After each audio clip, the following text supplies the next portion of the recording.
व्यसनाधीनतेच्या संबंधीमध्ये सर्व परळीकरांनी आता पोलीस प्रशासनाने सुद्धा या 2 महिन्यामध्ये व्यसनमुक्तीच्या संदर्भामध्ये अभियान राबवलंय आणि मी गेली अनेक वर्षापासून आम्ही सर्व व्यसनमुक्तीच्या संदर्भात आम्ही काम करतो।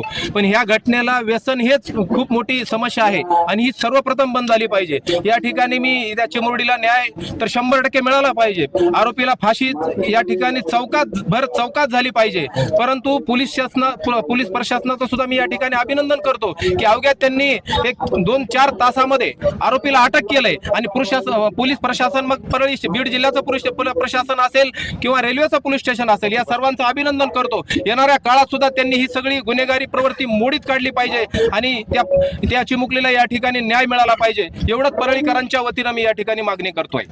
ह्याच्यावर तर आम्ही सर्व सामाजिक समाजाने काढलेला आहे मोर्चा। ह्याच्यामध्ये तिला फाशीची शिक्षा पाहिजे आणि जे रेल्वे प्रशासन आहे जे रेल्वे स्टेशन पाशी जे बसते लोक त्यांच्यावर कारवाई करावा। जिथं जे गांजेचा धंदा जे 2 नंबरचे धंदे चालले ते बी लवकरात लवकर बंद करावा हे आमची मागणी आहे आणि त्याला फाशी शिक्षा व्हावी।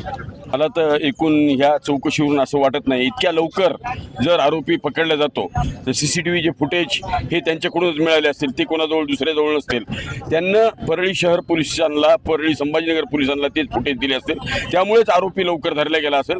आपण दोन्ही पोलिसांचं अभिनंदन तर करूयाच, मात्र त्या चिमुकलीला न्याय मिळावा यासाठी आम्ही जसे परळीकर एकत्र आलो तसे अजून यापुढे जोमाने येऊ आणि त्या मुलीला न्याय मिळवून देऊ, त्या मुलीला मदत मिळवून देऊ, त्या मुलीला रेल्वे प्रशासनाकडूनही मदत मिळवून देऊ अशी आमची प्रमुख मोर्चेकरांनी रेल्वेचे पोलिसांची कर्मचाऱ्यांची अपुरी संख्या पाहता दक्षिण मध्य रेल्वेनं येथे पोलिसांची कुमक वाढवावी, म्हणजे हे असे प्रकारचे नंबर 2चे धंदे या परिसरात चालणार नाहीत, जेणेकरून परळी वैद्यनाथचं नाव खराब होणार नाही। निश्चित हा लढा संबंध परळीकरांच्या अस्मितेवर घाला घालण्याचा जो प्रकार झालेला आहे की वेळोवेळी कुठेही उठतं आणि परळीला बदनाम करतं, यासाठी आज परळीकर म्हणून आम्ही एकवटलो आणि त्यातल्या त्यात मी संबंधित जे संभाजीनगरचे पोलीस अधिकारी आहेत जे धनंजय ढोणे साहेब त्यांचं सुद्धा अभिनंदन केलं पाहिजे।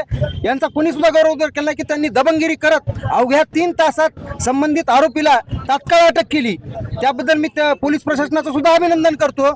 आणि त्याचबरोबर इथं जे परळीकर एकवटलेत यापुढे सुद्धा जिथं कुठं अन्याय होईल तिथं परळीकर म्हणून आम्ही एकवट होत आणि तिथं न्याय देण्याचं काम करू। आणि राहिला प्रश्न या परळीतील रेल्वे स्टेशन हद्दीतील होणारे जे अवैध धंदे आहेत त्यावर मी म्हणतो की रेल्वे प्रशासनानं व संबंधित परळी शहर व संभाजीनगर पोलीस प्रशासनानं सुद्धा हातोडा घातला पाहिजे। आता ती वेळ आली आहे। संबंध परळीकर तुमच्या पोलीस दोन्ही RPF असेल, परळी शहर police station, Sambhajinagar police station असेल, ग्रामीण पोलीस स्टेशन असेल, यांच्या पाठीमागे आणि समोर सुद्धा उभं राहिले आम्ही परळीकर म्हणून खंबीर आहोत आणि सक्षम आहोत।